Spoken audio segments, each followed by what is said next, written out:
Prime Minister, is there anything you'd like to apologise for?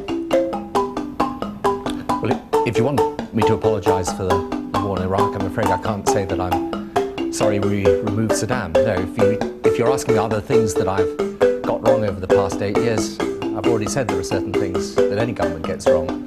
I suppose I've had my fair share of those. But do you accept that there is a trust issue and that the reason opposition parties can talk about wiping the smirk off your face is because you can't any longer say, look at me, I'm a pretty straight kind of guy? Well, trust is an issue, but then people are going to have to decide, are we to be trusted when we say we've run a strong economy and will continue to do so with low interest rates and low unemployment and low inflation?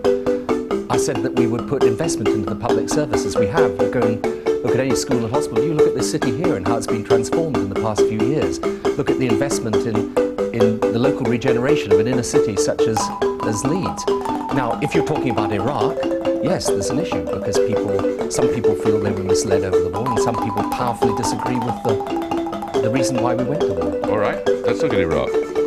When you told Parliament that the intelligence was extensive, detailed and authoritative, that wasn't true, was it? No, it was true.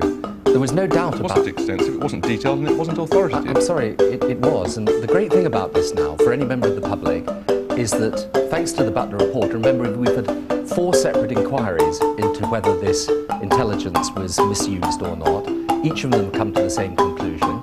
And people can actually go and look on the website and they can go and study the Joint Intelligence Committee reports that I got and see the intelligence that was given to us. Okay, but you know, don't you, that just 2 weeks before you made that statement, the Joint Intelligence Committee said that intelligence remains limited. Of course, intelligence always is limited, but well, therefore it's not extensive, detailed and authoritative, is it? I'm sorry, their judgment was absolutely clear. Look, the one thing you can do is go and read it. It said that Saddam Hussein had chemical and biological weapons, that he could manufacture new stocks of VX and sarin agent within months of doing so, that he could use those weapons against not just military targets but strategic targets. You can go and read it. They said it was limited, you said it was extensive, detailed and authoritative. They also made it clear that there was extensive intelligence about Saddam. They said, however, of course it's necessarily limited, intelligence always is. So was the JIC, the Joint Intelligence Committee report, wrong?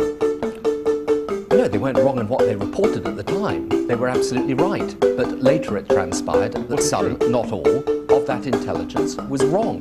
But the decision I had to take at the time was whether, as a result of that intelligence, we could conclude Saddam was in breach of United Nations resolutions, and I concluded he was, and I may say the evidence is that he indeed was in breach of UN resolutions. So when you wrote in the foreword to the dossier that the threat from Saddam was serious and current, it wasn't, and indeed your own Chief of Staff, Jonathan Powell, had said that the dossier did nothing to demonstrate a threat.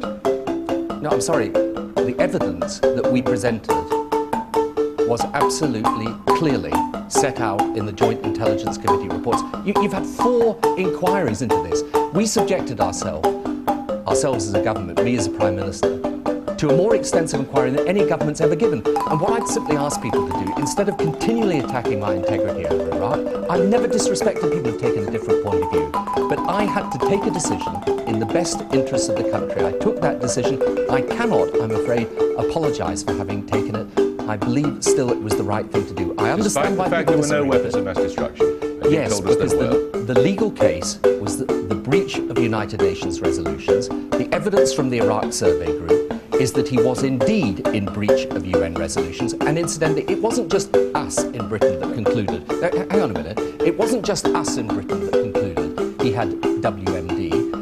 The entire United Nations concluded that, which is why they passed Resolution 1441. Did you see the Foreign Office legal advice which said that military action against Iraq would be illegal without a further UN resolution? No, I had the Attorney General's advice to guide me. But again, this thing has been built into... Did you see? You didn't see that Foreign Office advice saying that an invasion would be illegal without a second UN resolution? No, because I had the Attorney General's advice. You didn't see it? Yes, I didn't see it, but I had the Attorney General's advice. And the Attorney General made it absolutely clear that provided that we could show that there were breaches of the United Nations resolutions. The Attorney General is a political appointment, Prime Minister. Shouldn't you have seen the Foreign Office legal advice? But the Attorney General's advice is the advice he gives us as the law officer. He acts in an independent way in doing that.